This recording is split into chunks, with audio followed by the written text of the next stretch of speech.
which is about to start a turbo session today. But before we start, let's stop. Let's have a think about my pedalling action, and let's look at what actually happens and how I can make it more efficient.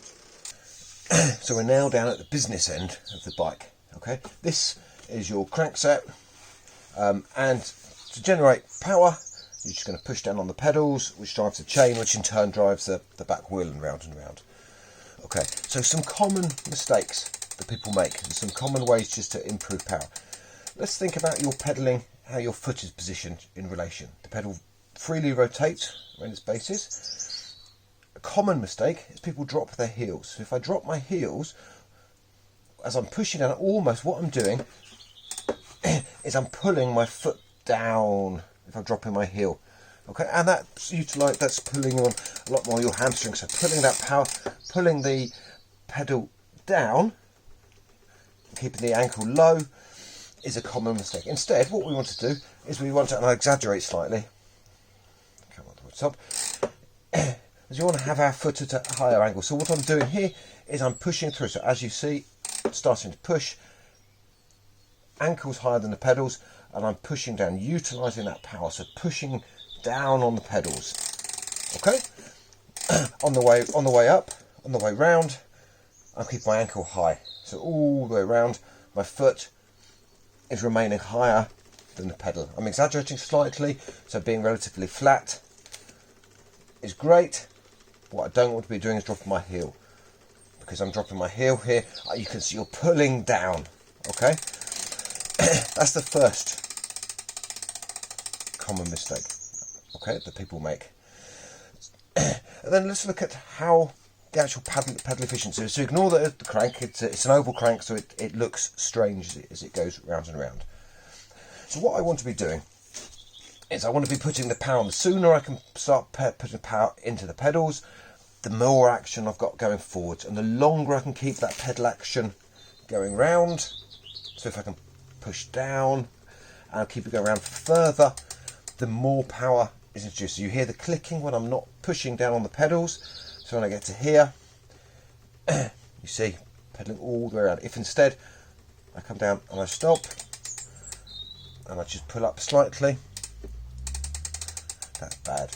But anyway, I can add text in a minute. Okay, so we're keeping our ankle high and pushing down and round with it.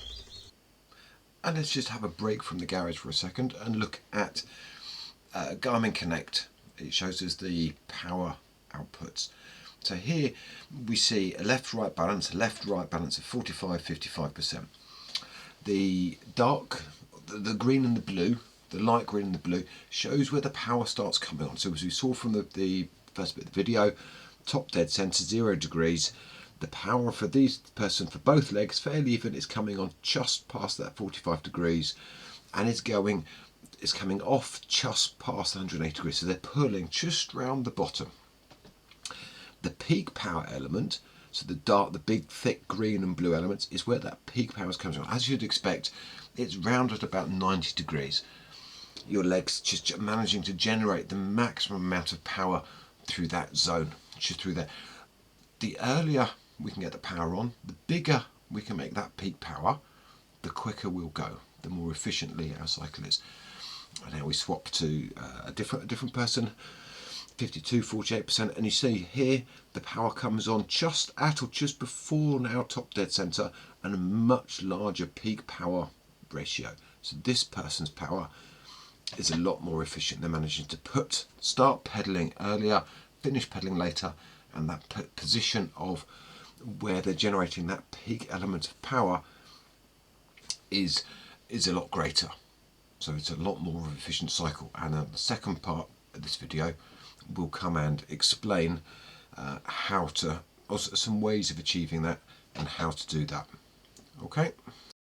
The other point we want to do is we don't want to start putting where we put power on.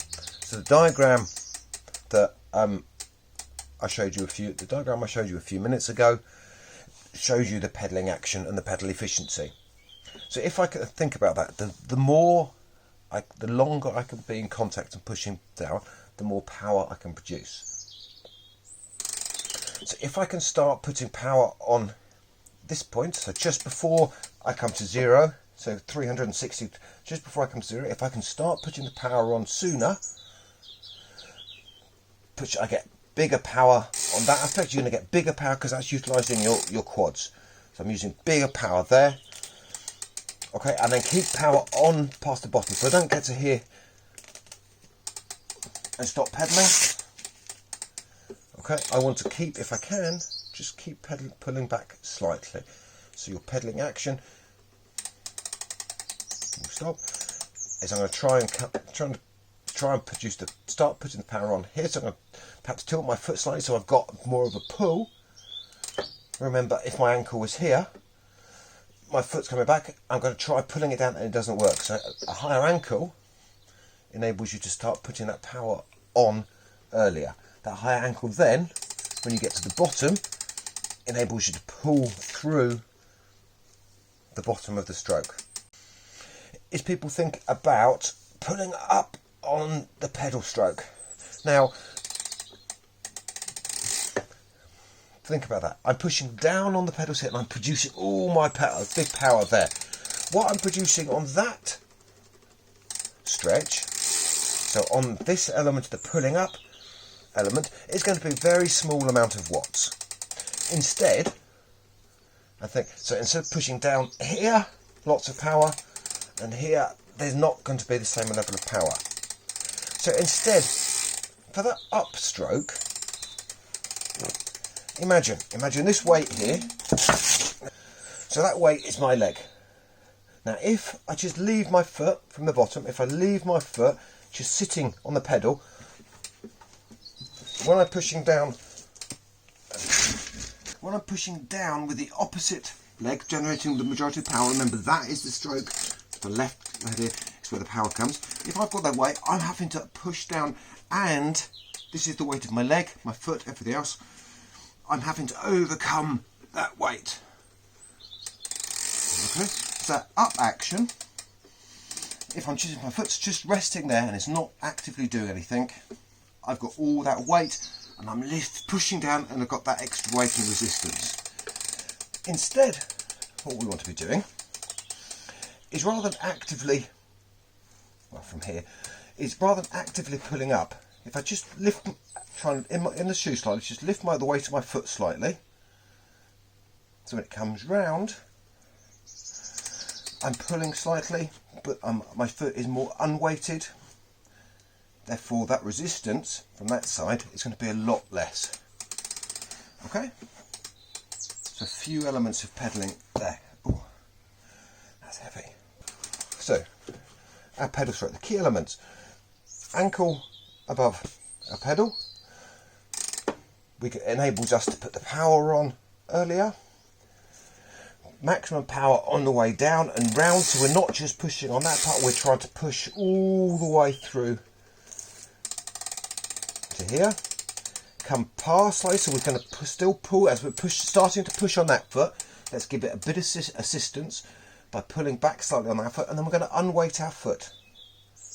Okay, so we're just going to try and unweight our foot slightly, so as the power comes on there, we haven't got a resistance. And now here I can start putting the power on. To help me put the power on earlier, I might just give myself a little bit of a pull back to enable that power to come there. Unweighted slightly, power on, power on, power on, power on, power on, power on. Losing that power, so I'm just going to unweight my foot and let the other foot do the power. Now I'm putting the power back on here. Okay? And that hopefully will make us more efficient cyclists and waste less energy and actually utilise the power of our legs, the power of our shoes being clipped in to generate that power. Okay, have fun, happy cycling. Well, I hope you found that useful and informative. I'm about to start turboing. Whatever you do, thinking about this, but most importantly, go and ride your bike, go and enjoy riding your bike. That's where the majority of the benefits come from. Have fun. Any questions, stick them in the comments below. Send me a message. Maximum Training. I'm off to have fun on the turbo. Speak to you soon. Bye.